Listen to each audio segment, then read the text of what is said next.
Salam sejahtera teman-teman yang dikasihi Tuhan. Selamat berjumpa kembali untuk kita boleh bersama-sama membangun mesbah bagi Tuhan. Tuhan sudah begitu mengasihi kita, maka kita harus mempersembahkan kasih bagi Tuhan. Kembali pada saat ini kita akan memuji, menyembah Tuhan, dan kita akan mendengarkan firman Tuhan. Hari ini kita akan membahas sebuah tema. Tuhan turut berkarya dalam segala sesuatu untuk mendatangkan kebaikan bagi setiap orang yang sungguh-sungguh mengasihi Tuhan. Kita mengawalinya dengan sebuah pujian yang indah.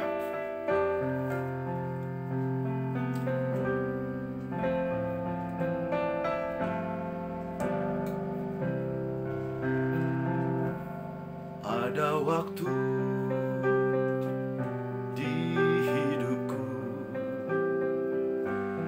pencobaan berat menekan. Aku berseru, mengapa ya Tuhan? Nyatakan kehendak-Mu.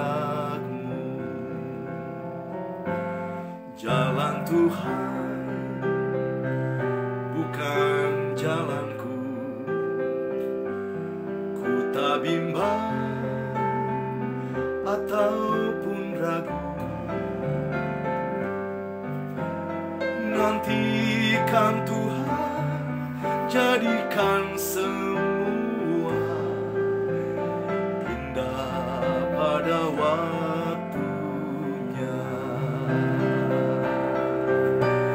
Pada Tuhan masa depanku, pada Tuhan ku serahkan hidupku. Nantikan Tuhan berkarya indah pada waktunya. Terkadang dalam hidup ini, ketika kita mungkin sudah sungguh-sungguh berdoa, sungguh-sungguh hidup benar, tapi terkadang-kadang kita mengalami hal-hal yang tidak kita inginkan. Tetapi Tuhan sampaikan jalan Tuhan memang berbeda dengan jalan kita. Tapi apa yang Tuhan buat pasti baik untuk kita semua. Jalan Tuhan bukan jalan kita. Jalan Tuhan bukan jalanmu. Kau tak bimbang ataupun ragu. Nantikan Tuhan, jadikan semua indah pada waktunya. Pada Tuhan masa depanmu, pada Tuhan kau serahkan hidupmu. Nantikan Tuhan berkarya indah pada waktunya. Pada Tuhan masa depanku, pada Tuhan ku serahkan hidupku. Nantikan Tuhan berkarya indah pada waktunya. Nantikan Tuhan berkarya indah pada waktunya.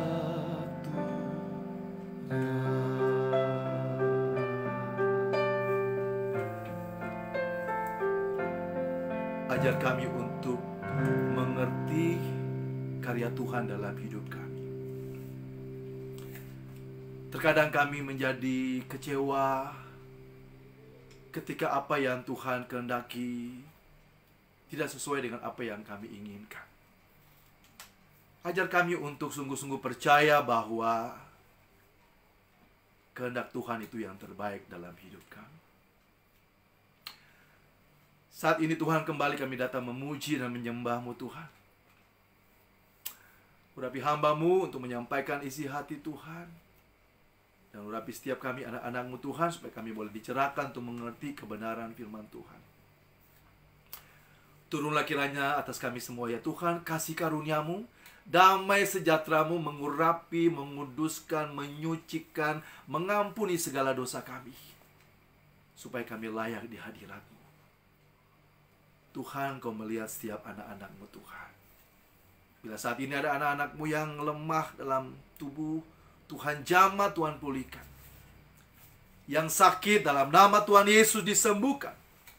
Yang terikat dengan dosa dilepaskan dalam nama Tuhan Yesus. Yang terikat dengan kuasa kegelapan dilepaskan dalam nama Tuhan Yesus. Yang sedang mengalami pergumulan dipulihkan di dalam nama Tuhan Yesus. Tuhan, kami juga mau satukan hati kami berdoa bagi bangsa dan negara kami ini Tuhan. Urapi pemimpin bangsa kami untuk mengambil setiap kebijakan-kebijakan yang sesuai dengan kehendak Tuhan, supaya kemuliaan Tuhan dinyatakan di tengah-tengah bangsa ini. Kami tolak segala kuasa-kuasa kegelapan yang mencoba merusak, mengganggu bangsa ini dalam nama Tuhan Yesus. Tuhan, kami juga berdoa untuk setiap tantangan pergumulan yang sedang terjadi di tengah-tengah bangsa ini. Banyak bencana alam, banyak masalah-masalah yang terjadi. Tuhan, berikan hikmat. Bangsa ini tetap berdiri sampai saat ini semuanya karena Tuhan. Kami anak-anak-Mu yang ada di tengah-tengah bangsa ini Tuhan. Tuhan, tempatkan kami di sini untuk mendoakan bangsa ini, untuk kesejahteraan bangsa ini Tuhan. Kami juga sedang mengalami pandemi ini Tuhan. Dan kami percaya hanya Tuhan yang dapat menghentikan pandemi virus ini. Proses vaksinasi yang sedang berjalan Tuhan urapi, sucikan, kuduskan, agar vaksin-vaksin yang disuntikan kepada masyarakat ini bermanfaat bagi setiap masyarakat, sehingga kami boleh memutuskan mata rantai penyebaran virus corona ini Tuhan. Kami sehati sepakat dalam nama Tuhan Yesus. Tuhan, hentikanlah pandemi virus ini Tuhan. Biarlah kami umat-Mu boleh bersekutu, memuji, menyembah Tuhan bersama-sama. Ya Tuhan, kembali saat ini kami siapkan hati kami Tuhan untuk mendengarkan firman-Mu. Bapa di sorga, kami mau satukan hati kami dan kami mau naikkan doa yang Tuhan Yesus ajarkan kepada kami. Doa Bapa kami. Bapa kami yang di sorga, dikuduskanlah nama-Mu, datanglah kerajaan-Mu, jadilah kehendak-Mu di bumi seperti di sorga. Berikanlah kehendak-Mu, berikanlah kepada kami bukan kami secukupnya, ampunilah kami akan kesalahan kami, seperti kami juga mengampuni orang yang bersalah kepada kami. Dan janganlah membawa kami ke dalam pencobaan, tapi lepaskanlah kami daripada yang jahat. Karena Engkau yang punya kerajaan dan kuasa dan kemuliaan sampai selama-lamanya. Amin.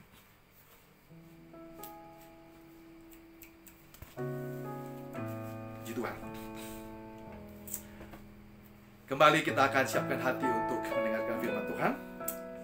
Salam sejahtera buat teman-teman yang sudah bergabung ya. Ada Ibu Imelda, Tumurun, Bu Popi Samuel, Tuhan berkati, dan teman-teman semua.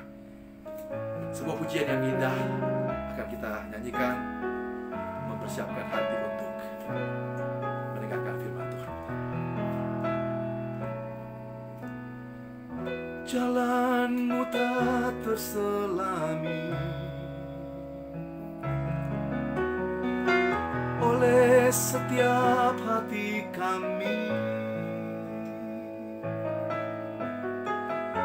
namun satu hal ku percaya,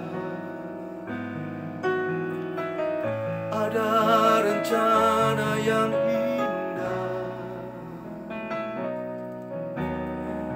tiada terduga kasih-Mu,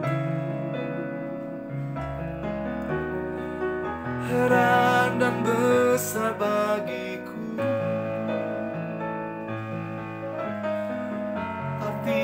kehadiran-Mu selalu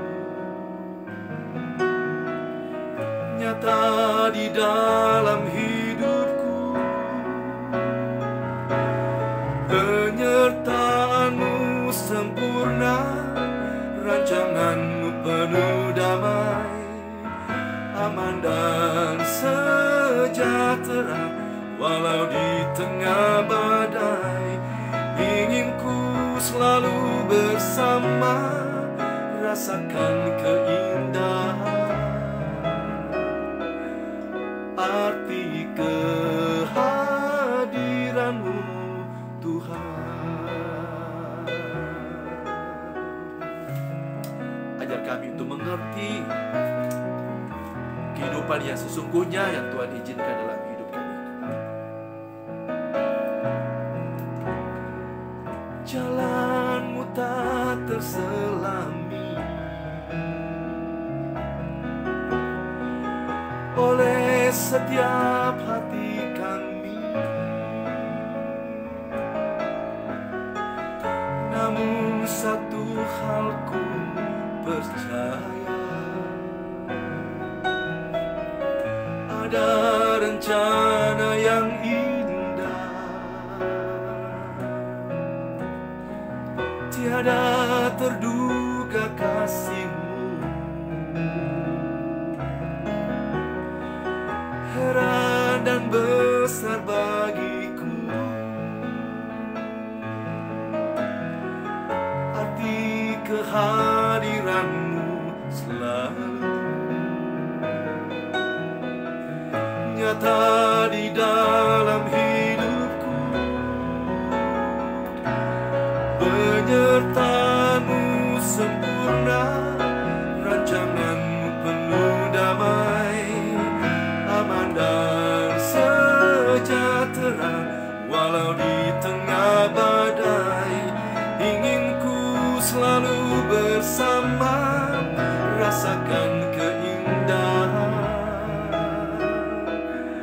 arti kehadiran-Mu Tuhan, arti kehadiran-Mu Tuhan, arti kehadiran-Mu Tuhan.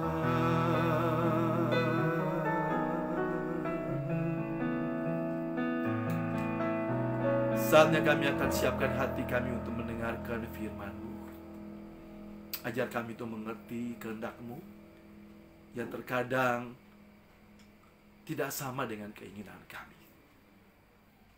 Berbicaralah kepada setiap kami Tuhan, kami siap mendengar. Dalam nama Tuhan Yesus kami berdoa. Amin.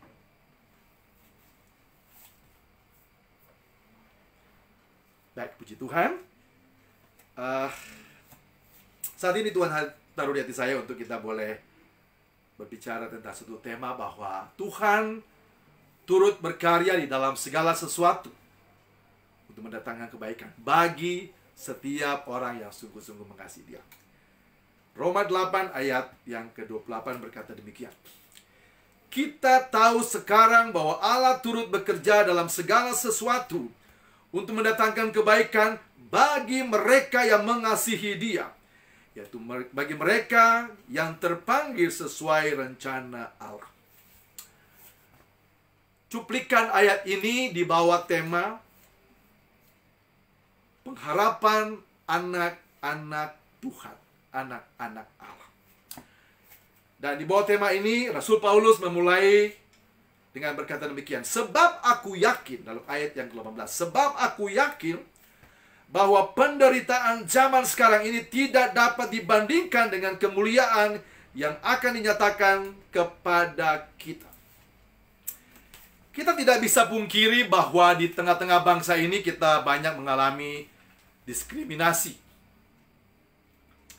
Banyak gereja-gereja yang diganggu, ibadah-ibadah kita diganggu, bahkan yang dibakar. Orang begitu nekat. Kita sedang beribadah, orang begitu nekat datang bawa bom bunuh diri. Tujuannya apa? Ya untuk membunuh mungkin umat yang sedang beribadah. Dan ini sudah sekian kesekian kali. Paulus mengingatkan kita bahwa penderitaan-penderitaan yang kita alami tidak sebanding dengan kemuliaan yang akan kita terima. Kenapa? Kristus sudah berkorban, mati di kayu salib untuk menanggung hukuman dosa kita, sehingga setiap kita yang percaya kepada Kristus, dengar baik, setiap kita yang sungguh-sungguh percaya kepada Tuhan Yesus yang telah berkorban bagi kita, kita telah memiliki kepastian masuk ke sorga. Kepastian masuk ke sorga, bukan mudah-mudahan lagi. Tapi ingat, Tuhan menebus kita dari hukuman dosa, bukan supaya kita bebas berbuat dosa. Tapi kita harus menghambakan diri kepada Tuhan, menghambakan diri kepada kebenaran. Tapi Tuhan tidak berjanji bahwa dalam perjalanan hidup kita di dunia ini kita akan mengalami hal-hal yang baik-baik saja. Kenyataannya dalam kehidupan kita seringkali juga kita mengalami hal-hal yang kurang menyenangkan. Padahal kita sudah sungguh-sungguh beribadah kepada Tuhan, kita sungguh-sungguh sudah hidup benar, tapi ada saja kita mengalami hal-hal yang tidak enak. Kalau kita mengalami pergumulan hidup atau mengalami hal-hal yang tidak enak karena kesalahan kita, yaitu tanggung jawab kita. Tapi kalau kita sudah melakukan hal-hal yang baik, hidup yang baik, tetapi tetap juga kita mengalami hal-hal yang tidak menyenangkan, firman Tuhan dalam Roma 8 ayat yang ke-28 ini mengingatkan kita bahwa Allah turut bekerja dalam segala sesuatu. Segala sesuatu berarti bisa saja hal-hal yang tidak menyenangkan. Ya. Bagi mereka, jadi dalam segala sesuatu untuk mendatangkan kebaikan bagi mereka yang mengasihi Dia. Ini penting. Orang yang mengasihi Tuhan berarti orang yang juga dikasihi Tuhan. Prinsipnya begini. Kalau kita mencintai seseorang, ya kita juga percaya bahwa orang itu juga, orang merasa bahwa dicintai, dia juga akan membalas dengan mencintai kita, kan? Demikian apalagi Tuhan. Apalagi Tuhan. Memang kadang-kadang ada cinta sebelah tangan ya. Yang satu mencintai tapi satu tidak. Tetapi Tuhan tidak demikian. Kalau kita mengasihi Tuhan, kita mencintai Tuhan, Tuhan pasti mengasihi kita.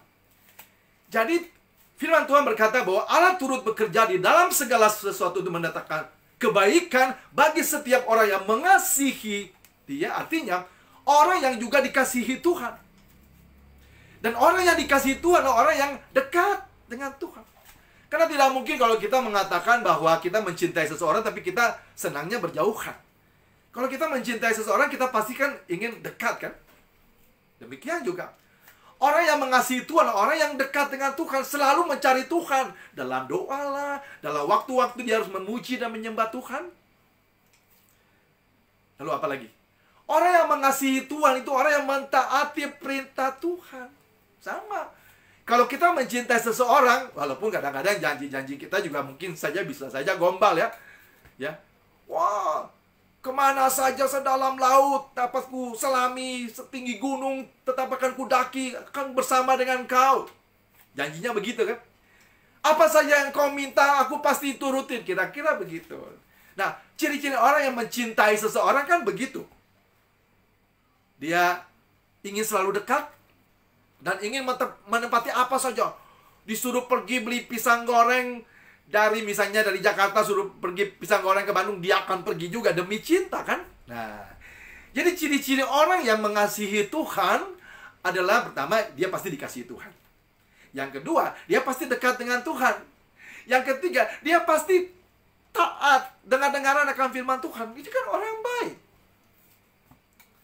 Tapi Tuhan katakan apa? Allah turut bekerja di dalam segala sesuatu untuk mendatangkan kebaikan bagi orang yang tadi dicintai Tuhan, orang yang apalagi yang dekat dengan Tuhan, suka berdoa, suka merenungkan firman Tuhan dan taat kepada Tuhan.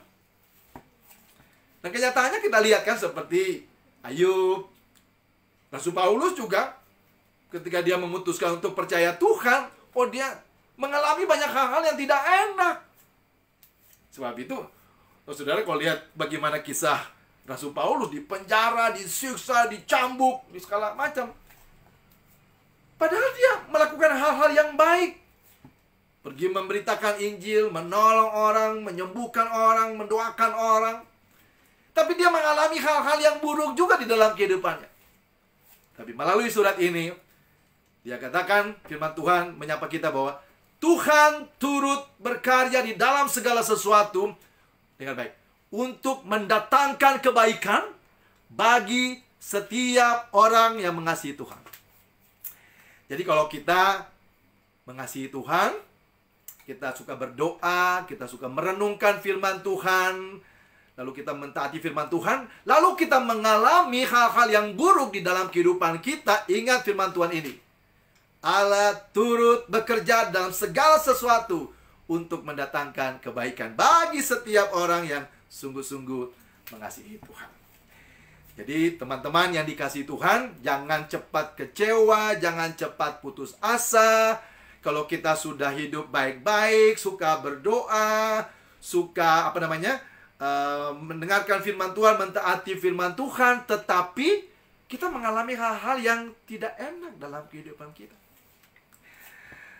Teman-teman yang dikasihi Tuhan, tahun 98 ya, kerusuhan di Ambon dan kerusuhan di berbagai tempat itu, Bapak Ibu Saudara, saya itu lahir di Ambon sampai lulus SMA, baru merantau ke Jakarta, dan saya tahu persis bahwa di Ambon itu kerukunan beragama itu begitu kuat. Paling sering kita ketemu gereja dan masjid itu berdampingan. Tetapi akhir-akhir itu pada tahun-tahun 90-an itu, saya waktu ke Ambon, waktu papi saya meninggal tahun 95, nah saya banyak mendapatkan berita-berita bahwa gereja-gereja di Ambon saling menyerang satu dengan yang lain, saling menyalahkan. Ada kehadiran gereja-gereja Pentakosta kadang-kadang juga tidak begitu diterima oleh GPM atau yang lain-lain gitu. Jadi saling, ya mungkin banyak juga jemaat dari GPM akhirnya berpindah ke gereja-gereja Pentakosta seperti gereja Bethel, gereja-gereja karismatik gitu. Sehingga menimbulkan perselisihan itu terjadi. Nah, waktu kerusuhan itu terjadi, saya sesudah pasca itu dan saya mendengar berita bahwa semuanya kumpul jadi pengungsian, di tempat pengungsian di gunung, di mana kumpul semua di situ dan akhirnya bisa beribadah sama-sama dengan liturgi yang bercampur gitu. Artinya nah, dalam kondisi seperti itu mungkin kita pikir, aduh kenapa terjadi kerusuhan? Tetapi justru di dalam kerusuhan itulah umat Tuhan bisa berkumpul memuji dan menyembah Tuhan bersama-sama dari denominasi gereja. Jadi sekalipun kelihatannya hal yang tidak enak terjadi, tetapi Allah turut bekerja dalam segala sesuatu. Dan saya berharap kerukunan itu akan terus terjalin, dan jangan lagi saling menyerang gereja satu dengan gereja yang lain. Karena kita percaya bahwa segala sesuatu yang Tuhan izinkan, siapa yang menginginkan adanya kerusuhan, banyak yang meninggal, anak-anak banyak yang akhirnya menjadi yatim piatu gara-gara orang tuanya dibunuh dan lain-lain. Cukup menyedihkan keadaan seperti itu. Tetapi kita percaya bahwa di dalam segala sesuatu Tuhan turut bekerja untuk mendatangkan kebaikan. Tidak bisa dipungkiri memang ada banyak anak-anak yang kecewa. Saya kebetulan melayani di sebuah panti di Jakarta di mana orang tua mereka dibunuh dan mereka anak-anak ada di sini. Saya boleh melayani dan menguatkan mereka semua, dan ya puji Tuhan mereka terus bertumbuh. Tetapi di balik semua ini Tuhan punya rancangan. Orang semakin kuat berdoa, semakin bersekutu. Ada istilah Kristen kapal selam. Kalau pas Paskah muncul, Natal muncul, di hari-hari lain selam lagi, tidak muncul lagi. Jadi kapal selam, timbul tenggelam, timbul tenggelam. Tapi dalam kondisi seperti ini kita tetap bersyukur. Jadi Bapak Ibu Saudara kasih dalam Tuhan, kalau kita sungguh-sungguh berdoa, ini ada anak rohani saya juga, ada Kosim di sini. Nah, dia pernah juga mengalami tantangan, dia dari non-Kristen bisa masuk dalam Kristen dan mengalami banyak tantangan, dan Tuhan pertemukan saya dengan Kosim, dan ya tetap kuat, bilang Sim, tetap kuat dalam Tuhan, bahwa di gereja pun tidak semuanya malaikat, ada banyak juga orang-orang yang bisa menyakiti kita. Tapi percayalah bahwa Tuhan turut bekerja dalam segala sesuatu untuk mendatangkan kebaikan, dan akhirnya dia boleh menulis sebuah buku yang bagus, Jejak si Kosim. Nah, sekaligus saya promosi ini bagi teman-teman yang kebetulan Kosim lagi komen di sini, teman-teman yang mau beli buku Kosim, silakan ya. Boleh langsung chat Kosim aja. Bagus bukunya, menguatkan, dan dia tetap militan dalam Tuhan. Ya, Tuhan izinkan saya berada dalam kehidupannya untuk menguatkan dia. Karena ketika dia masuk dalam sebuah gereja, dia banyak dikucilkan juga. Tetapi Tuhan pakai segala sesuatu, dan Tuhan turut bekerja dalam segala sesuatu, dalam diri Kosim dan juga kita semua. Dalam pelayanan juga begitu. Terkadang kita sudah melayani dengan sungguh-sungguh sebagai pendeta. Kadang-kadang juga ada majelis aja, jemaat aja bisa ngomongin kita. Ya, kita percaya bahwa Tuhan turut berkarya dalam segala sesuatu untuk mendatangkan kebaikan. Nanti sebentar saya akan putar sebuah video di akhir dari khotbah ini, bagaimana kita bisa melihat apa yang terjadi sesudah pasca badai Seroja ya di NTT. Tapi saya mau sampaikan kepada Bapak Ibu Saudara kasih dalam Tuhan, bahwa tetap setia kepada Tuhan ya. Tetap setia kepada Tuhan, apapun yang kita alami ya. Kalau kita mengatakan bahwa kita mengasihi Tuhan, kita dekat dengan Tuhan, rajin berdoa. Saya pagi, saya lihat juga si Poppy sering kirim juga ayat-ayat dan juga video. Berarti ya beliau seringkali mendengar, dan teman-teman juga baik itu, baik. Dan itu membuat kita akan kuat ya. Iman kita semakin bertumbuh. Tetapi jangan lupa bahwa seringkali Tuhan bisa izinkan pergumulan terjadi dalam hidup kita. Tapi hari ini Tuhan sudah ingatkan kita ya. Tuhan turut berkarya di dalam segala sesuatu untuk mendatangkan kebaikan bagi setiap orang yang sungguh-sungguh mengasihi Tuhan. Tanggal 4 April yang lalu, waktu Paskah, semua orang pagi-pagi kagetkan karena terjadi banjir besar di NTT. Ya, banjir besar di NTT, dan orang mulai berpikir, kenapa sih Tuhan? Kok terjadinya di hari Paskah, di saat orang sedang beribadah? Kok terjadi ini area Kristen? Kenapa ini bisa terjadi? Lalu saya mendapat informasi dari beberapa teman di sana, bahwa di NTT Kupang ini juga banyak Kristen kapal selam. Ya, kapal selam. Ya, kadang Paskah muncul, Natal muncul, tapi hari-hari biasa diselam, tidak kelihatan. Kehidupan hari-hari masih peminum, pemabok, dan banyak melakukan hal-hal yang juga tidak berkenan kepada Tuhan. Ribut sana, ribut sini, kelompok satu pada sama-sama kelompok Kristen. Tetapi ketika Paskah ini, semua ikut berdoa. Peminum, pemabuk, pembunuh, dan segala macam ikut berdoa. Jadi semua jadi ketakutan. Rumah-rumah hancur, segala macam hancur. Nah, Paskah ini menjadi Paskah yang istimewa. Biasanya orang cuma sekedar, datang Paskah, ada telur, kita bisa menikmati acara Paskah. Tetapi kali ini Paskah Tuhan izinkan bahwa semua berdoa bersama-sama. Mau pejabatnya, jemaat biasa, masyarakat biasa, peminum, pemabok, perampok, semuanya berdoa. Dan ini hal yang baik kan?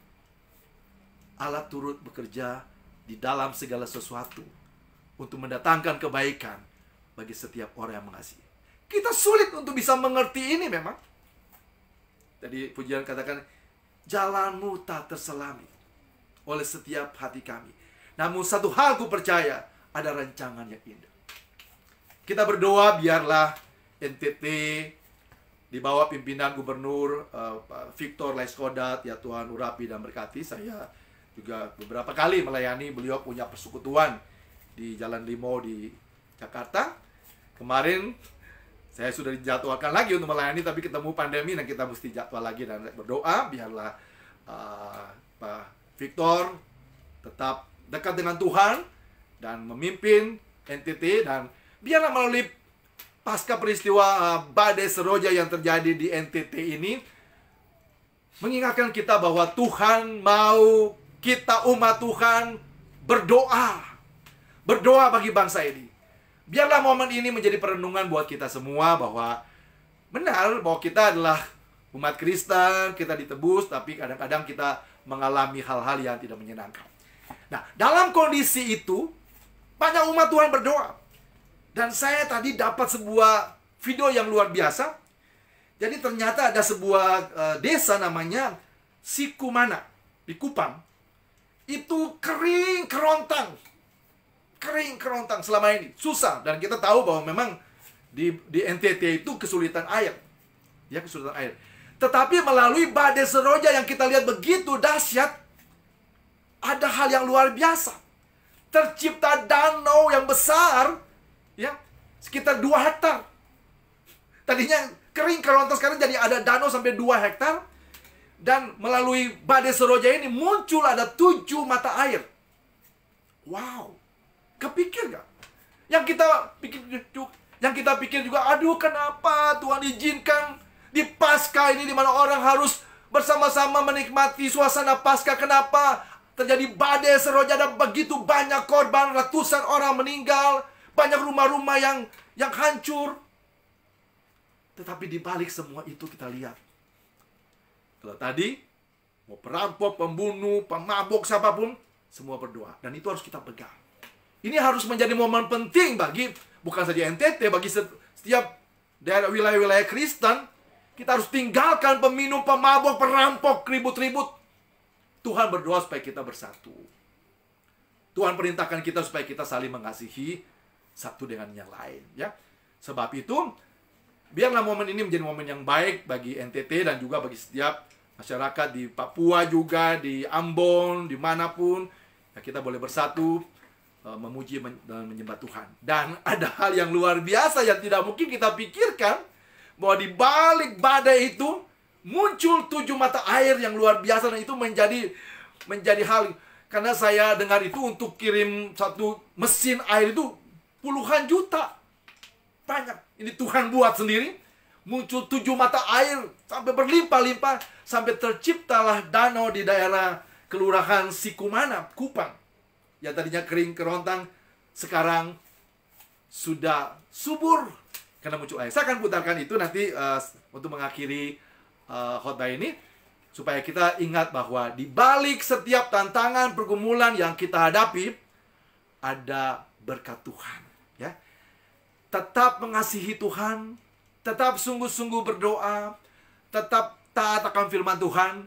Karena apapun yang kita alami dalam kehidupan kita, walaupun tidak menyenangkan, Tuhan turut berkarya dalam segala sesuatu untuk mendatangkan kebaikan bagi setiap kita yang sungguh-sungguh mengasihi Tuhan, mencintai Tuhan, dan pasti Tuhan mencintai kita. Baik, sebelum kita akan berdoa untuk firman Tuhan ini, saya akan putarkan sebuah video melalui tablet ini. Nanti teman-teman bisa nonton, ya.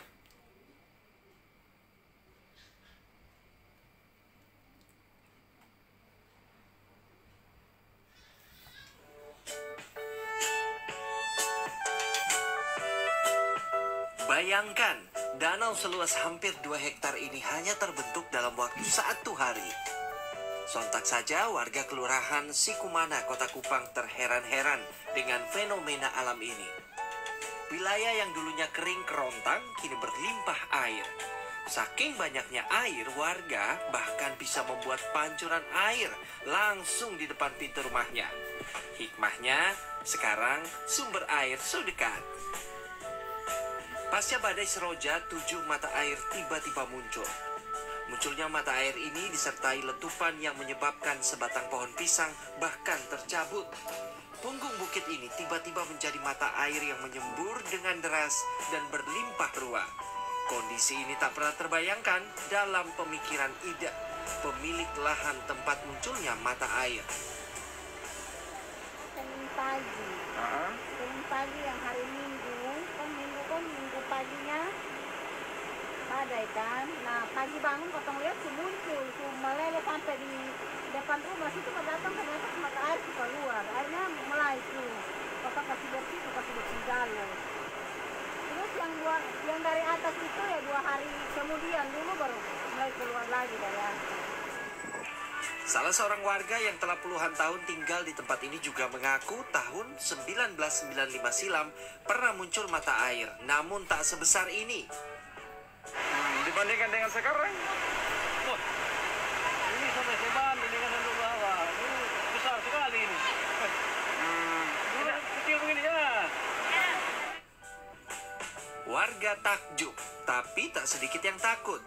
Takjub karena limpahan air sebanyak ini tak pernah terjadi.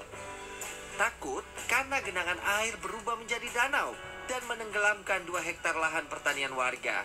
Bukan tidak mungkin luas danau akan terus bertambah dan menenggelamkan permukiman. Danau baru ini pun menjadi daya tarik wisata baru di Kota Kupang. Banyak warga yang datang untuk melihat hingga ingin mandi, merasakan segarnya air yang langsung keluar dari perut bumi. Sebenarnya danau baru ini bisa saja muncul di lokasi lainnya. Kondisi geologis Kota Kupang yang berunsur kapur dan karang berpotensi memiliki sungai bawah tanah yang sewaktu-waktu bisa meluap jika volume air meningkat akibat hujan berkepanjangan. Kristongai, Kupang, Nusa Tenggara Timur.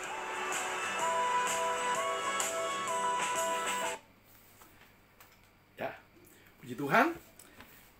Kita bisa melihat kan? Kita bisa melihat bahwa Allah turut bekerja dalam segala sesuatu. Nggak kepikir kan? Di NTT, di Kupang yang kering kerontang, ada banyak tempat yang susah untuk mendapatkan air. Tuhan berkarya. Melalui hal yang mungkin dahsyat yang tidak kepikirkan oleh kita semua. Tetapi muncul 7 mata air dan sekarang NTT berlimpah dengan air. Allah turut bekerja dalam segala sesuatu untuk mendatangkan kebaikan bagi setiap orang yang sungguh-sungguh mengasihi Tuhan. Waktu Tuhan, waktu yang terindah bagi kita. Kita akan berdoa sebelum kita akan naikkan sebuah pujian dan kita akan doa berkali. Bapa di sorga, kami bersyukur untuk firman yang boleh kami dengar saat ini. Bahwa kami itu semakin dekat dengan Tuhan, mencintai Tuhan, mengasihi Tuhan apapun yang kami alami di dunia ini. Karena penderitaan, pergumulan yang kami alami di dunia ini tidak sebanding dengan kemuliaan sorga yang sudah Tuhan sediakan pasti bagi setiap kami yang percaya. Ingatkan setiap kami untuk tetap teguh iman kami kepada Tuhan Yesus. Tidak berpindah iman kami. Karena hanya di dalam Kristus kita menemukan jalan yang pasti ke sorga. Penderitaan, pergumulan yang kami alami hanya pergumulan biasa yang tidak akan pernah melebihi kekuatan kami. Karena pada saat kami dicobai, Tuhan akan memberikan kami kekuatan. Ajar kami untuk tetap kuat di dalam Tuhan, menghadapi setiap tantangan pergumulan seberat apapun. Meteraikan kebenaran firman dalam hati setiap kami, dan mampukan kami bukan saja mengerti, tapi melakukannya dalam kehidupan kami setiap hari. Dalam nama Tuhan Yesus Kristus, kami berdoa dan bersyukur. Amin. Baik, saya menyapa teman-teman dulu ya. Baik, terima kasih untuk Noni, ya Tuhan berkati. Bung Kem, hamba Tuhan yang dikasih Tuhan, Tuhan berkati Bung Kem dalam pelayanan, tetap kuat ya dalam Tuhan. Juga untuk Ibu Imelda, Tuhan berkati. Ibu Popi, Tuhan berkati Ibu Popi. Juga untuk Kosim, ya tetap semangat dalam Tuhan. Kita berdoa biarlah Tuhan memberkati peredaran buku Jejak Si Kosim, biarlah menjadi berkat bagi banyak orang. Juga untuk Novi, Tuhan jamah, Tuhan sembuhkan, pulihkan Novi. Dan jadi semua anak-anak Tuhan yang boleh mengikuti pada saat ini, Tuhan berkati. Biarlah firman yang sudah kita dengar pada saat ini bukan saja kita dengar, tetapi kita melakukannya dalam kehidupan kita setiap hari. Baik, kita mengakhirinya dengan sebuah pujian yang mengingatkan kita bahwa waktu Tuhan, cara Tuhan, karya Tuhan itulah yang terbaik.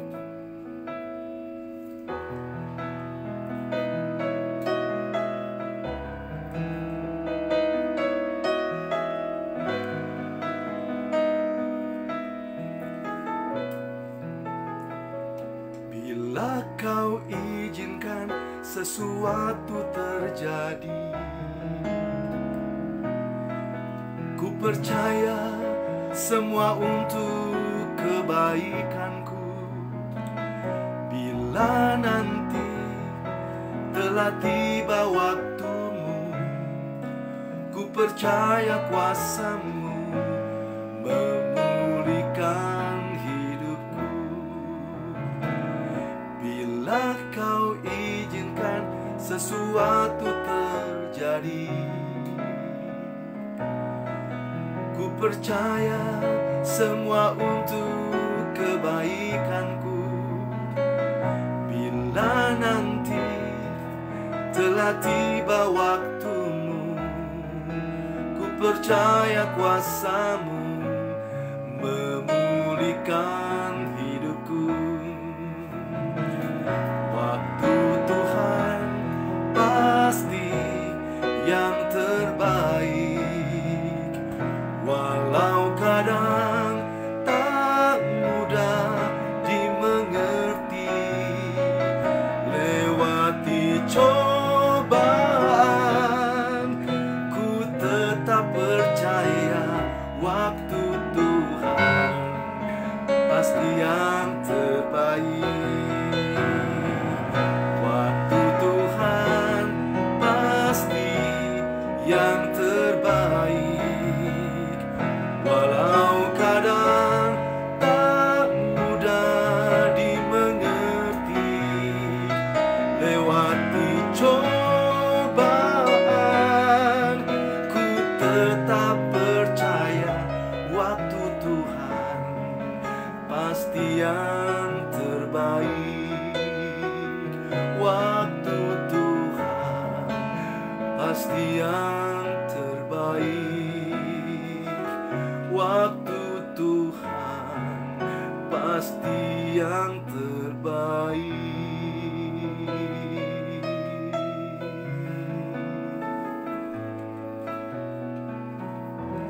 Tuhan, secara khusus hamba mau berdoa untuk adik kasih kami Novi yang saat ini juga sedang sakit. Biarlah tangan Tuhan yang berkuasa menjamah Novi, sembuhkan, pulihkan yang kuasa-Mu Tuhan.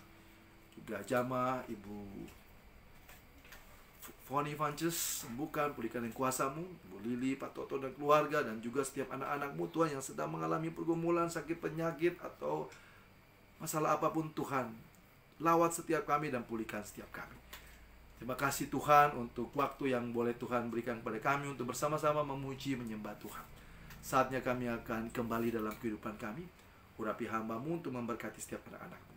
Arahkan hati kepada Tuhan dan terimalah berkat Tuhan. Diberkatilah hidupmu, diberkatilah rumah tanggamu, diberkatilah keturunanmu, anak-anak cucumu, diberkatilah pekerjaanmu, diberkatilah usahamu, diberkatilah pelayananmu, diberkatilah apapun yang Kau rancangkan dalam hidupmu. Tuhan memberkati engkau dan melindungi engkau. Tuhan menyinari engkau dengan wajahnya dan memberi engkau kasih karunia. Tuhan menghadapkan wajahnya kepadamu dan berikan kepadamu damai, sejahtera, sukacita, dan kelimpahan berkat. Dalam nama Tuhan Yesus, terimalah berkat ini. Amin. Tuhan memberkati kita semua. Sampai bertemu hari Jumat jam 8 malam. Tuhan memberkati.